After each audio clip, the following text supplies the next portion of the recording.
Assalamualaikum. Sebelum saya mulakan perkongsian saya akan memperkenalkan diri saya. Nama saya ialah Saleha binti Fadli, merupakan graduan Universiti Utara Malaysia dan saya berada dalam bidang industri kewangan sejak saya graduan lagi. Jika semasa hidup pasangan membeli rumah bersama dan jika suami meninggal dunia, ramai yang beranggapan bahawa rumah tersebut akan menjadi hak milik isteri sepenuhnya. Realitinya, bahagian suami akan dijadikan harta pusaka suami. Mengikut kalkulator faraid, jika kematian suami, isteri hanya akan mendapat bahagian 1/8 sahaja daripada harta suami. Tahukah anda, harta pusaka tidak akan diagihkan secara terus kepada waris melalui faraid? Hal ini kerana harta pusaka perlu diuruskan mengikut undang-undang sivil dan syariah. Bila seseorang meninggal dunia, semua asetnya akan dibekukan.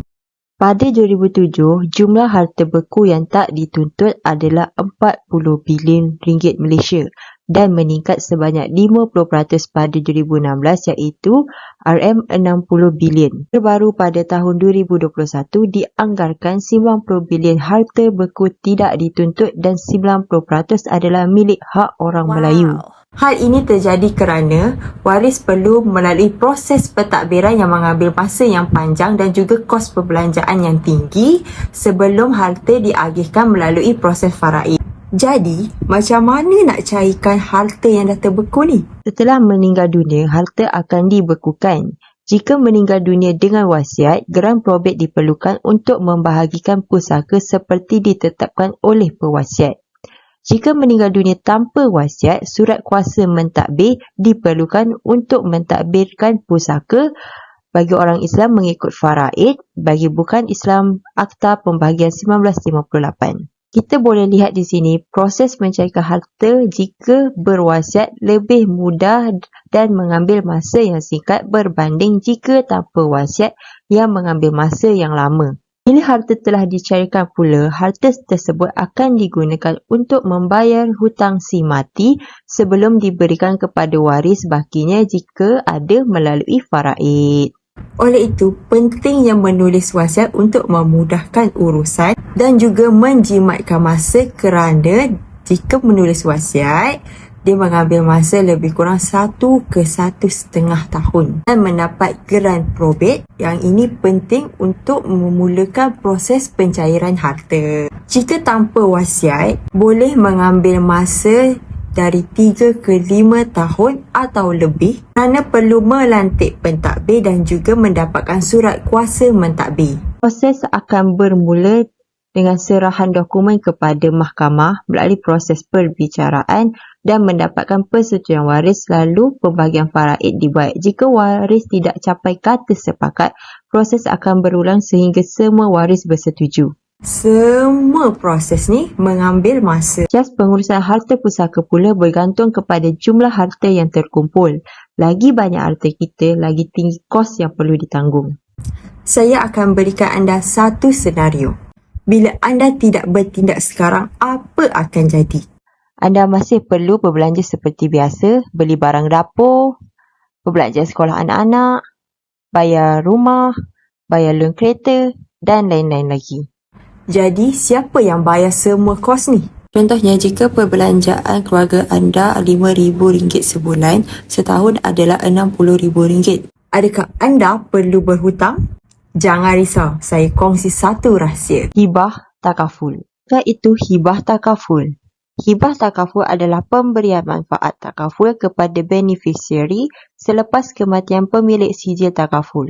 Menurut Akta IFSA 2013, hibah bukan termasuk dalam harta pusaka dan tidak disubjekkan ke atas hutang si mati. Apakah kelebihan hibah takaful ni? Contohnya, jika kita menyimpan RM2,000 sebulan bersamaan dengan RM24,000 setahun, kita perlukan masa 41.7 tahun untuk mendapatkan tunai RM1,000,000. Hibah takaful ni berkuat kuasa serta-merta setelah polisi enforce sebagai aset tunai segera untuk yang tersayang, menyelesaikan hutang yang ditinggalkan dengan segera. Sebab apa wajib bayar hutang bagi umat Islam? Kerana hutang boleh menghalang kita daripada memasuki syurga. Pembahagian ikut hasrat pemberi dan tidak tertakluk kepada faraid. Mengelakkan perebutan harta dan hibah takaful tidak boleh dituntut oleh waris yang lain. Terdapat banyak kes jenayah yang dilaporkan akibat perebutan harta. Tidak perlu proses mahkamah. Tiada kos guaman dan mahkamah. Tidak terbeku selepas kematian sebagai penggantian pendapatan yang telah hilang. Pampasan hibah akibat kematian atau hilang upaya kekal daripada Great Eastern Takaful anda boleh laburkan contohnya kepada Amanah Saham Bumiputera. Dividen tahunan adalah 8%. Jadi, untuk pendapatan tahun pertama, anda akan dapat RM80,000.